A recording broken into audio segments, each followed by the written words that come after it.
গত ভিডিওতে অ্যাডোবি ইলাস্ট্রেটরের আনাচে কানাচে খুঁটিনাটি যা কিছু আছে সেসব কিছুর সাথে আপনাদের পরিচিত সহ কিভাবে একটি আর্টবোর্ড ক্রিয়েট করতে হয় সেটা আমি আপনাদের দেখিয়েছিলাম।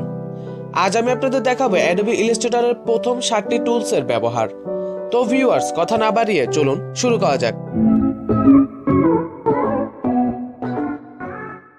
ফার্স্ট অফ অল যে টুলটা দেখতেছেন এটা হচ্ছে সিলেকশন টুল। এটা কাজ হচ্ছে কি সেটা আমি আপনাদের দেখাই। প্রথমে আমি একটা রেক্টেঙ্গুলার নিলাম, রেক্টেঙ্গুলারটা নেওয়ার পরে এখানে আরেকটা নিলাম, তারপরে এখানে আরেকটা নিলাম, আরেকটা নিলাম, আরেকটা নিলাম। এগুলো হচ্ছে কি রেক্টেঙ্গুলার। তো আমি এটা কি করবো, সিলেকশন টুল সিলেক্ট করার পরে আমি সবগুলোকে ধরলাম, দেখছেন সবগুলো সিলেক্ট হয়ে গেছে, সবগুলোর মধ্যে একটা বিন্দু চলে আসছে, মানে কি সিলেক্ট হয়ে গেছে। আপনি এটা না চাইলে এই দুইটা করবেন, দুইটাই করতে পারবেন। যদি সিঙ্গেল করতে হয় সিঙ্গেল করতে পারবেন, যদি তিনটা করতে হয় তিনটা করতে পারবেন। তার মানে হচ্ছে সিলেকশন টুলটা হচ্ছে অ্যাডোবি একটা মেইন ইম্পর্টেন্ট অফ টুলস। এটাতে আপনি কি সকল কাজের জন্য এই সিলেকশন টুলটা ব্যবহার করতে হবে। আপনি যে কোনো একটা ভেক্টরে কাজ করার পরে সিলেকশন টুলটা সিলেক্ট করে আপনার কাজ করতে হবে, নাহলে আপনি এই সিলেক্ট ছাড়া কাজ করতে পারবেন না। তো এটা হচ্ছে অনেক একটা ইম্পর্টেন্ট টুল অ্যাডোবি ইলাস্ট্রেটরের ক্ষেত্রে। প্রথম যেটা সিলেকশন টুল, সেটা এর আপনি একাধিক সেলকে, একাধিক বক্সকে, একাধিক মানে ভেক্টরকে আপনি সিলেক্ট করতে পারবেন। এটা হচ্ছে সিলেকশন টুলের কাজ। তো এরপরটা হচ্ছে করে দিই, এরপরটা হচ্ছে ডিরেক্ট সিলেকশন টুল। তো এটার কাজ কি সেটা আমি দেখাবো। আমি একটা রেক্টেঙ্গুলার নিলাম, রেক্টেঙ্গুলারটা ব্ল্যাক থাকলো। এখন যেটা করবো, ডিরেক্ট সিলেকশন টুলটা সিলেক্ট করলাম। সিলেক্ট করার পরে এই যে কোণাটা দেখতে পাচ্ছেন, এই কোণায় একটা ট্যাপ করলাম। দেখুন এখানে চারদিকে সব কিছু শেষ হয়ে গেছে, কোণাটা একটা ট্যাপ করছি। তো এটা কি আমি আপনাদের দেখাই। আমি যদি এখন এটাকে নাড়াচাড়া করাই, দেখুন শুধু এই কোণাটাই নড়বে। আমি যদি নাড়াচাড়া করাই, এই কোণাটাই নড়তেছে। তো আরেকটা, আপনি যদি চাচ্ছেন যে এই কোণাটা আপনি নাড়াচাড়া করবেন, তাহলে কি করবেন, শিফট চেপে ধরে এখানে একটা ক্লিক করে দিবেন। ক্লিক করে দেওয়ার পরে দুইটা কোণা একসাথে হয়ে গেছে। এখন আমি যদি এটাকে না চাই এই কোণা ধরে নাড়াই, তাহলে এটা এরকম আসবে, দেখুন। তখন আপনি কি করবেন, এই যে তিনটা কোণা সিলেক্ট হয়ে গেছে, এখানে একটা কোণা থাকবে। একটা কোণা থাকলে এটার কাজ হচ্ছে, দেখুন আমি এটাকে যেভাবে ইচ্ছে সেভাবে নাড়াইতে হবে। আমি একটা কোণা দিয়ে কাজ করতে পারবো, আর এভাবে এটা কি কাজ করতে পারবো। ডিরেক্ট সিলেকশন টুলের কাজটা আমি আপনারা তখন বলবো যখন আপনারা কাজ করবেন, তখন আপনাদের কাছে আরো সহজ হয়ে যাবে যে এটা এগুলা কাজগুলা এতটা সহজ। আপনার কাছে এখন কঠিন মনে হচ্ছে, আপনি নতুন, এর জন্য এগুলো সহজ মনে হবে। তো আপনি এভাবে কোণা সিলেক্ট করে একটা কোণা সিলেক্ট করবেন প্রথমে মাউসের পয়েন্ট দিয়ে, আবার পরের কোণাটা সিলেক্ট করার সময় শিফট চেপে ধরে, তারপরে শিফট চেপে ধরে তারপর একটা ক্লিক করবেন, দেখবেন পরের কোণাটা কি সিলেক্ট হয়ে যাবে। দেন এভাবে আপনি সব কোণা সিলেক্ট করে আপনি কাজ করতে পারবেন। এটা ছিল ডিরেক্ট সিলেকশন টুলের কাজ। ডিরেক্ট সিলেকশন টুল হচ্ছে একসাথে একাধিক কোণা সিলেক্ট করার জন্য বা কোণা পরিবর্তনের জন্য এই টুল ব্যবহার করা হয়। তারপরে দেখুন ম্যাজিক, আমি এই ভেক্টরটাকে ডিলিট করে দিই। ওকে, সিলেকশন টুল দিয়ে সিলেক্ট করে এটাকে আমি কি ডিলিট করে দিলাম। এখন দেখুন এটা কি হচ্ছে, এর ডিরেক্ট সিলেকশন টুলের পরে যে টুলটা আছে সেটা হচ্ছে ম্যাজিক সিলেকশন টুল। এটা কাজ কি সেটা আমি আপনাদের দেখাবো। প্রথমে আমি কিছু রেক্টেঙ্গুলার নিচ্ছি, রেক্টেঙ্গুলার নেওয়ার পরে এটা করব, তবে এরকম রেক্টেঙ্গুলার গুলো নিলাম। তো আমি এখানে এখন সিলেকশন টুল দিয়ে এইগুলো কালার দিলাম লাল, তারপরে সিলেকশন টুল দিয়ে সিলেক্ট করে এগুলো কালার দিলাম আর আকাশি কালার, তারপর আবার সিলেকশন টুল সিলেক্ট করে এগুলো কালার দিলাম হলুদ, তারপরে এগুলো দিলাম আবার লাল, এটা দিলাম কি ওটা কালো থেকে এটা দিলাম লাল। সো এই দেখুন লাল, আমি এখানে লাল কালার গুলো বেশি দিয়েছি। তো আপনারা যেটা করবেন সেটা হচ্ছে ম্যাজিক সিলেকশন টুলের কাজটা কি সেটা আমি আপনাদের দেখাবো। এখন আমি ম্যাজিক সিলেকশন টুলটা সিলেক্ট করলাম। সিলেক্ট করার পরে এই যে লাল যে চিহ্নটা দেখছেন এটার উপরে ক্লিক করলাম। দেখুন এখানে যে লাল ঘরগুলো ছিল সবগুলো কি সিলেক্ট হয়ে গেছে, মানে কি এটা কালার বাই সিলেক্ট হবে। তো ম্যাজিক সিলেকশন টুলের কাজ হচ্ছে কাজ হচ্ছে একই কালার সিলেক্ট করতে পারবেন। আপনি যে সিলেকশন টুল দিয়ে এভাবে ভাগ করে সিলেক্ট করার দরকার নেই। আপনি দেখতেছেন এখানে অনেকগুলো বক্সের ভিতরে আপনি আচ্ছা লাল কালারগুলো রাখবেন না, তো লাল কালারগুলো কি প্রতি একটা করে ডিলিট করা অনেক কষ্টকর। তো সেজন্য আপনি ম্যাজিক টুলটা নিয়ে লাল কালার উপরে ক্লিক করবেন, তো ওইরকম যে বক্সগুলো আছে সেগুলো সবগুলো চলে আসবে। আপনি চাইলে ডিলিট বাটন ক্লিক করে ডিলিট করে দিতে পারেন কিবোর্ডের, আর না চাইলে এখানে কালারগুলো চেঞ্জ করে দিতে পারেন। সো আমি এখানে কালার চেঞ্জ করে দিচ্ছি, গোলাপি কালারটা দিলাম। দেখুন লালগুলো এখন কি হয়ে গেছে, গোলাপি হয়ে গেছে। তো ম্যাজিক ওয়ান সিলেকশন টুলের কাজ হচ্ছে কি একই কালার সিলেক্ট করতে পারবেন একটা ক্লিকের মাধ্যমে, হচ্ছে ম্যাজিক সিলেকশন টুলের কাজ। তারপর হচ্ছে দেখুন লেসো টুলের কাজ কি, লেসো টুলের কাজ হচ্ছে আপনি লেসো টুলটা সিলেক্ট করার পর আপনি যে এইভাবে মাউসার পয়েন্টটা ক্লিক করে ধরে টানতে থাকবেন, একটা কলার মতো দাগ পড়তেছে দেখুন।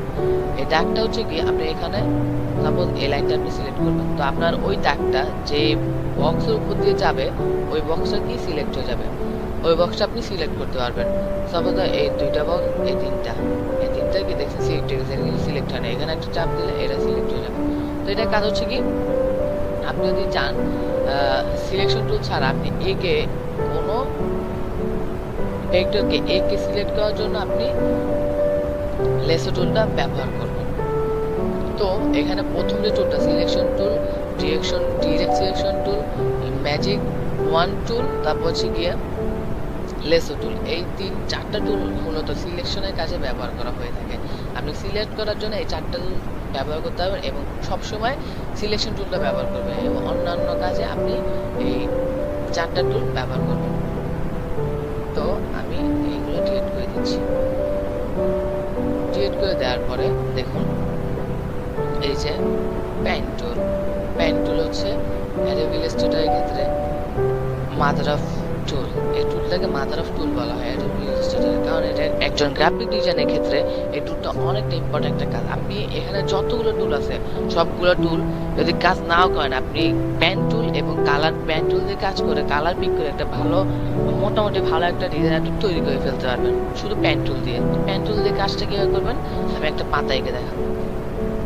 দেখুন এখানে একটা নিলাম, নেওয়ার পরে এখানে একটা ক্লিক করলাম, সো আমারটা একটু ভুল হয়েছে, একটা নেওয়ার পরে একটা ক্লিক করে দেখুন একটা এক পাশে শেপ চলে আসছে। তো আমি এখন এটা কি করব, আমার এই পাশে একটা শেপ দরকার, তো এখানে এই যে আমি যদি এখানে নিই তাহলে এটা এদিকে চলে আসবে। তো এটা নিয়ে কি করবো, এই মাঝখানে ক্লিক করে এটা ডিলিট করে দেবো। ডিলিট করে দেওয়ার পরে আবার সিম্পল এই মাথায় একটা ক্লিক করে এভাবে একটা শেপ নিয়ে ফেলবো।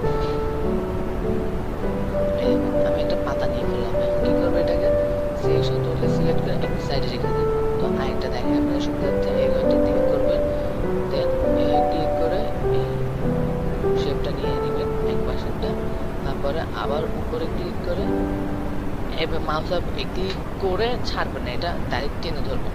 সো এইভাবে আমি আরেকটা শেপ নিয়ে ফেললাম পাতার। তো এটা হচ্ছে পেন টুলের কাজ হচ্ছে আপনি যত ধরনের শেফট আছে আপনি সেগুলো কি করতে পারবেন, ইউজ করতে পারবেন। এটা মাদার টুল বলা হয়।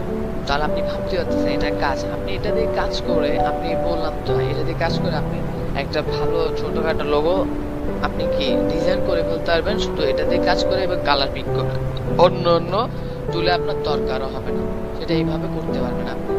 তো এটা ছিল পেন টুলের কাজ। পেন টুল হচ্ছে আপনি কোনো শেপ বানাইতে চাইলে পেন টুল দিয়ে বানাইতে পারবেন, যে কোনো আঁকতে চাইলেও পেন টুল দিয়ে আপনাকে কি করতে হবে, আঁকতে হবে। তো এটা হচ্ছে পেন টুলের কাজ।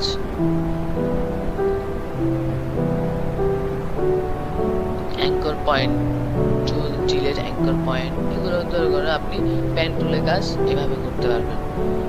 তো এখন এখানে দেখুন কার্ভেচার টুল।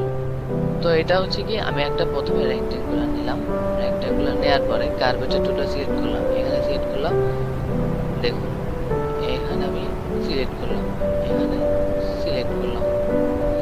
সিলেক্ট করার পরে আমি যদি এখন এটাকে নাড়াচাড়া করি দেখছেন হচ্ছে কি এটা শেপটা কি চেঞ্জ হতে থাকবে, এটা শেপটা চেঞ্জ হতে থাকবে। তার মানে হচ্ছে কি কার্ভেচার টুলের কাজ হচ্ছে কার্ভেচার টুলের কাজ হচ্ছে পিছনের অংশ অনুযায়ী পরিবর্তন হবে। তো আপনি দেখুন এই যে আমি এখানে সিলেক্ট করে এটাকে পরিবর্তন করতে হবে। আপনি যে খুশি সেরকম একটা শেপ নিয়ে আসতে হবে কার্ভেচার টুলটাকে। একটাকে শেপ নিয়ে আসতে হবে। এটা হচ্ছে কার্ভেচার টুলের কাজ। তো এটা আমি ডিলিট করে দেব। এখন হচ্ছে টেক্সট টুল। টেক্সট টুল হচ্ছে কি, আমি টেক্সট টুলটা নিলাম, নেওয়ার পরে এখানে লিখলাম, ক্লিক করলাম, ক্লিক করে বলে দেখুন এটার মধ্যে থেকে দিয়েছে। আপনি চাইলাম আমি যেখানে একটা লিখলাম, লেখা লিখলাম, এটাকে সিলেকশন টুল দিয়ে সিলেক্ট করবেন। সিলেক্ট করার পরে লেখা লেখার পরে আপনি যেটা করবেন কন্ট্রোল টি প্রেস করে দেবেন। কন্ট্রোল টি প্রেস করলে এরকম একটা বোর্ড আপনার সামনে শো করবে। এই যে আমার একটা বোর্ড দেখতে পাচ্ছি, এটা শো করবে। এটা কাজ হচ্ছে ক্যারেক্টারের মধ্যে কাজ। ক্যারেক্টারের যে উপরের যে লাইনটা সেটা হচ্ছে কি লেখার ফন্ট। এগুলো হচ্ছে ফন্ট। এই ফন্টগুলো আপনি কি তাহলে আপনি ইচ্ছা মতো ব্যবহার করতে পারবেন এই ফন্টগুলো। দেখুন আমি একটা নিলে এই ফন্ট চেঞ্জ হবে, দেন এটা রেগুলার থাকবে। তারপর আসুন একটা ছোট হাতের দিয়ে একটা বড় হাতের দিয়ে, এই টিটা দিয়ে বোঝানো হয়েছে আপনার সাইজটা কতটুকু হবে। দেখুন 72 দেখছেন সাইজটা কতটুকু হবে। সাইজটা আমি দিলে বসে নিতে পারবো। তাহলে আমি দিলাম 126। ওকে, দেখুন সাইজটা কত বড় হয়ে গেছে। এটা আপনি সাইজ পরিবর্তন করতে পারবেন। দেন ওইটা নিচে দেখুন V/A, এটার কাজ কি? এটার কাজ হচ্ছে জিওতে থাকুক। এটা কাজ হচ্ছে আপনার দুইটা, এটা কোনো কাজ নাই এখানে আপাতত। তো এখানে দেখুন A আর A হচ্ছে কি উপরে একটা নিচে একটা, এটা কাজ কি সেটা আমি দেখানোর জন্য আমি কি করব, এটা আমি ডিলিট করে দেব। লেখা ডিলিট করে দিয়ে আমি গুগল থেকে কিছু লেখা কপি করব। তারপর মনে করেন আমি এতটুকু কপি করলাম, কপি করে আবার এখানে কি করব, বসাবো, এখানে পেস্ট করব। কন্ট্রোল কি প্রেস করে পেস্ট করে দেব। তারপর এটা সাইজটা আমি কি করব, বাড়িয়ে দেব। 60 রাখলাম। 60 রাখার পরে যেটা করব সেটা হচ্ছে এটা দিয়ে নিয়ে আসবো। দেখা যাচ্ছে আমি এখন কি করব, এই যে এখানে দিয়ে এটা দিয়ে একটু নিচে লাইন আঁকায় নামাবো। এটা দিয়ে একটু লাইন আঁকায় নামানোর পরে আবার সেট করব। সেট করার পরে একটু এটা করবো, এটা হচ্ছে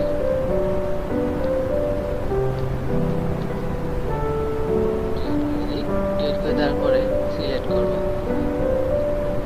সিলেক্ট করার পরে যেটা করবো হচ্ছে